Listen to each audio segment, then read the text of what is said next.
Ebimu ku bigendererwa bya Rotary kwe kubudaabuda abantu n'okwongera okuyambako abantu abatalina mwasirizi okubeera mu mbeera ennungi. Bannalotale b'e Mengo bakubiriziddwa bulijjo okugabana akatono ke balina n'abantu abali obubi kibasobozese okweyagalira mu nsi eno.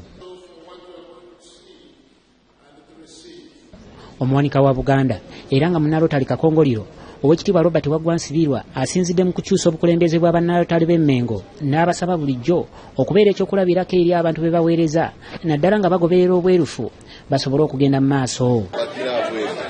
Bajja okwenyigira mu kuŋŋaana by'okukola kubanga Rotary ekyeguzo kisinga ekikulu be bantu abantu kwe tutandikira ne tukola emirimu gyonna emirala okukola bye tukola mu bantu okuŋŋaanya ensimbi n'ebirala byonna ebituyamba okukola kati abantu bwe tabafaako nabyo bwe tabakumaakuma ne babeera nga bwe bajja mu bintu bino byonna oba ku nkiiko oba ku mukola emirimu tebafuna kye balowooza kufuna.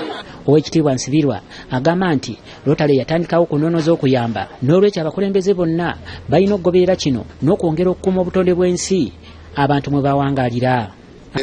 Bakirabu ye bwe bajja bafuna ekyo kyebasobola okufunamu basobole okutambuza emirimu by'okuwagira abantu balala gye tusula negyetukolera. Alondeddwa nga pulezidenti wa Rotary Mengo 2018-2019 Walter Nono agamba nti mwetegefu okuweereza bammemba n'abantu ba bulijjo kubanga y'ensonga lwaki weebali.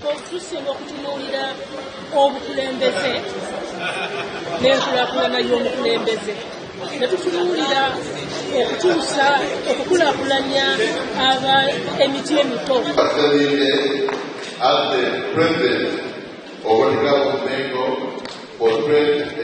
Abadde pulezidenti Shanita Sanyu asiimiddwa n'abalala bangi bye bakoze okumala omwaka omulamba.